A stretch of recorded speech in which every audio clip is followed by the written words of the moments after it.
तज्जल प्रवाह पावितस्थले कलेवलम्ब्य लम्बितां भुजङ्गतुङ्गमालिकान्तमड्डमड्डमड्डमन्निनादवड्डमर्वयं चकार चण्डताण्डवं तनोतु नः शिव शिव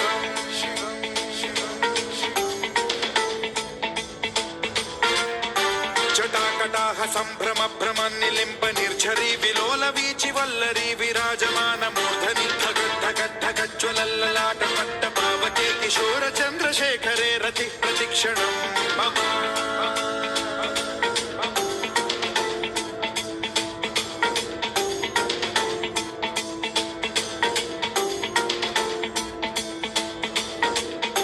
धराधरेन्द्र नन्दिनी विलास बन्धु बन्धुरस्फुरद्दिगन्त सन्तति प्रमोदमान मानसे कृपा कटाक्ष धोरणी निरुद्ध दुर्धरापदि क्वचित् दिगम्बरे मनो विनोद मे तु वस्तुनि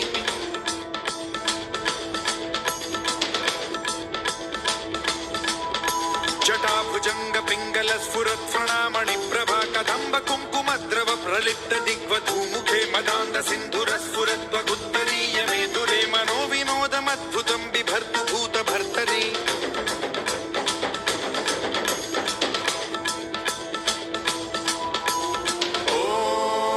ॐ नमः शिवाय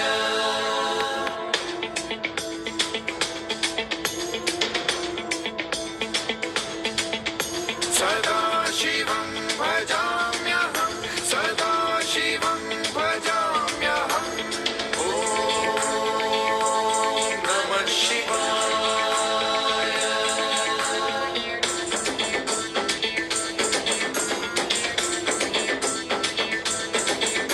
सहस्रलोचन प्रभृत्य शेषलेख शेखर प्रसून धूलि धोरणी विधूसराघ्रि पीठभू भुजङ्गराजमालया निबद्ध जाट जूटक श्रियै चिराय जायतां चकोर बन्धुशेखरः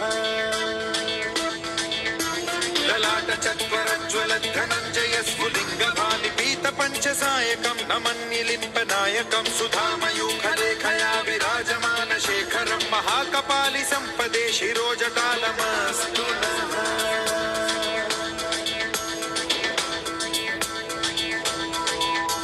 कराल भाल पट्टिका धगद्धगद्धगज्ज्वलद्धनञ्जयाहुतीकृत प्रचण्ड पञ्चसायके धराधरेन्द्र नन्दिनी कुचाग्र चित्रपत्रक प्रकल्पनैक शिल्पिनी त्रिलोचने रतिर्मम नवीन मेघमण्डली निरुद्ध दुर्धर स्फुरत् कुहूनिशीथिनी तमः प्रबन्ध बद्ध कन्धरः निलिम्प निर्झरीधरस्तनोतु कृत्ति सिन्धुरः कलानिधान बन्धुरः श्रियं जगद्धुरन्धरः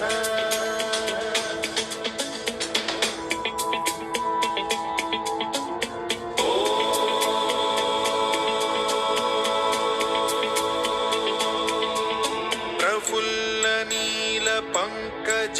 प्रपंच कालिम प्रभावलंबि कंठ कंदली रुचि प्रबद्ध कंधरं स्मरच्छिदं पुरच्छिदं भवच्छिदं मखच्छिदं गजच्छिदान्धकच्छिदं तमन्तकच्छिदं भजे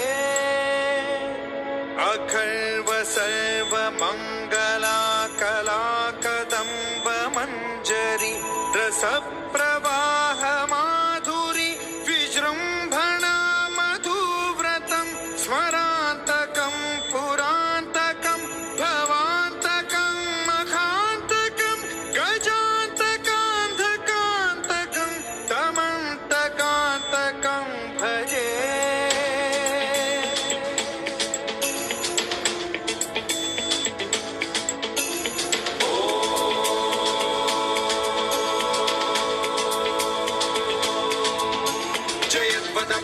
भ्रम भ्रमद्भुजङ्गमश्वसद्विनिर्गमत्क्रम स्फुरत् कराल भाल हव्यवाद्धिमिद्धिमिद्धिमिध्वनन् मृदङ्ग तुङ्ग मङ्गलध्वनिक्रम प्रवर्तित प्रचण्ड ताण्डवः शिव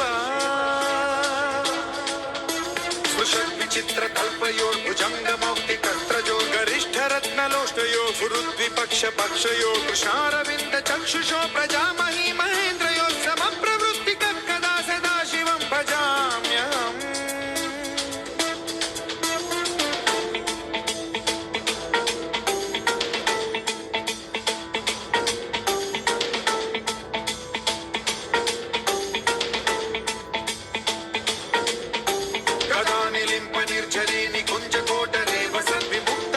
मूर्तिः सदा शिरस्थमञ्जलिं वहन् विमुक्तलोललोचनो ललामभाललग्नकः शिवेति मन्त्रमुच्चरन् कदा सुखी भवाम्यहम्